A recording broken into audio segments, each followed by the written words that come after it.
Assalamualaikum warahmatullahi wabarakatuh. Nama saya Ananda Yulia Safitri, NIM 2041050200044. Saya dari kelas Ekonomi Syariah 2. Video ini saya buat untuk memenuhi tugas UTS Ekonomi Makro Islam dengan mereview 3 materi dari Bapak Dr. Abdul Wadud Nafis LC MEI. Dengan materi yang pertama, pengantar ilmu ekonomi. Yang kedua, ekonomi tertutup dengan kebijakan pemerintah. Dan yang ketiga, pengangguran dalam perspektif ekonomi Islam. Materi yang pertama yaitu pengantar ilmu ekonomi. Pengertian dari ekonomi sendiri yaitu berasal dari dua kata bahasa Yunani yaitu oikos dan nomos. Artinya aturan, tatanan, dan peraturan serta hukum. Jika digabungkan, oikos nomos artinya pengelolaan, manajemen rumah tangga, sistem pengelolaan seperti halnya sistem administrasi. Selanjutnya yaitu definisi dari ilmu ekonomi. Ilmu ekonomi adalah sebuah cabang ilmu yang membahas dan mempelajari tentang tingkah laku manusia dalam usahanya untuk mengalokasikan atau mengelola segala sumber daya yang memiliki batasan penggunaan untuk mencapai sebuah tujuan tertentu. Adapun pembagian ilmu ekonomi. Yang pertama yaitu ilmu ekonomi deskriptif, yaitu kajian yang memaparkan secara apa adanya tentang kehidupan ekonomi suatu daerah atau negara pada suatu masa tertentu. Misalnya, ekonomi Indonesia pada era Orde Baru. Selanjutnya yaitu ilmu ekonomi terapan. Ilmu ekonomi terapan adalah cabang ilmu yang membahas secara khusus tentang penerapan teori ekonomi dalam suatu rumah tangga produksi. Misalnya ekonomi perusahaan, ekonomi moneter, ekonomi perbankan, dan lain-lainnya. Selanjutnya yaitu ilmu ekonomi teori. Ilmu ekonomi teori adalah ilmu ekonomi yang membahas tentang gejala-gejala yang timbul sebagai akibat perbuatan manusia dalam usahanya meningkatkan kesejahteraan masyarakat. Ilmu ekonomi teori terbagi menjadi ilmu ekonomi mikro dan ilmu ekonomi makro. Ilmu ekonomi mikro adalah ilmu ekonomi yang mempelajari perilaku konsumen dan perusahaan serta penentuan harga-harga pasar dan kuantitas faktor input barang dan jasa yang diperjualbelikan. Sedangkan ekonomi makro yaitu studi tentang ekonomi secara keseluruhan. Ekonomi makro menjelaskan perubahan ekonomi yang mempengaruhi banyak masyarakat, perusahaan, dan pasar. Adapun dari konsep ekonomi makro yaitu 1. Pendapatan dan pengeluaran, 2. Pengangguran, 3.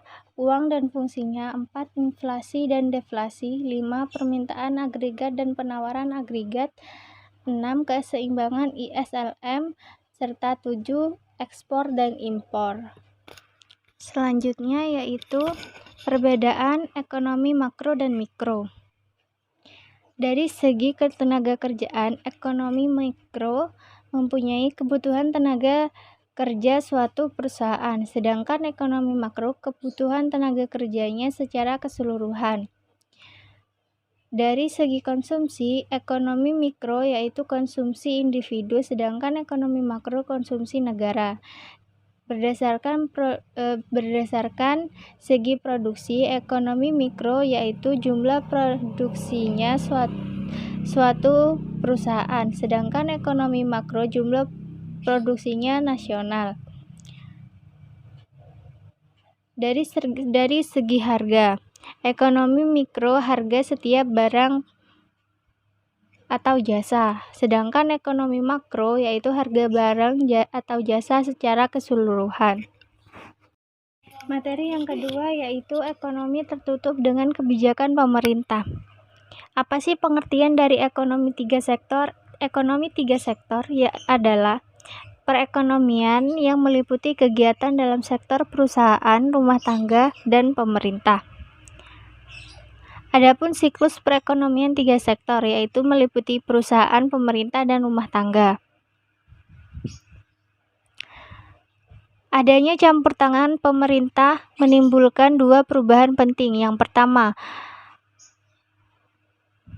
pungutan pajak yang dilakukan oleh pemerintah menambah pengeluaran agregat pada industri dan rumah tangga. Yang kedua, pajak memungkinkan pemerintah melakukan perbelanjaan dan ini akan menaikkan pembelanjaan agregat. Karena belum ada perdagangan dengan LN, maka perekonomian tiga sektor dinamakan perekonomian tertutup. Aliran baru dalam sirkulasi aliran pendapatan. Pembayaran pajak oleh RT dan perusahaan pemerintah memerintahkan pendapatan pemerintah. Pengeluaran pemerintah ke sektor perusahaan, pembelian barang dan jasa yang diproduksi perusahaan. Aliran pendapatan dari sektor pemerintah ke RT dan I. Pembayaran atas penggunaan faktor-faktor produksi RT dan I oleh pemerintah. Pendapatan yang diterima oleh RT akan digunakan untuk 3 tujuan, yaitu menabung, membayar pajak, atau T. Dalam keseimbangan berlaku persamaan Y sama dengan C ditambah I ditambah G. Sedangkan tiap tingkat pendapatan nasional berlaku Y sama dengan C plus S plus T. 1. Pembiayaan konsumsi C. Syarat keseimbangan penawaran agregat sama dengan agregat demand. Dalam perekonomian yang tidak melakukan perdagangan LN, AS sama dengan Y, sehingga pada keseimbangan pendapatan nasional berlaku persamaan. C plus I plus G sama dengan C plus S plus T. Apabila C pada tiap ruas dikurangkan, maka berlaku I plus G sama dengan S plus T. I plus G adalah suntikan, sedangkan S plus T adalah bocoran. Pajak langsung dan tidak langsung. Pajak langsung jenis pungutan pemerintah yang secara langsung dikumpulkan dari pihak yang wajib membayar pajak. Sedangkan pajak tak langsung adalah pajak yang bebannya dapat dipindahkan kepada orang lain. Bentuk-bentuk pajak pendapatan.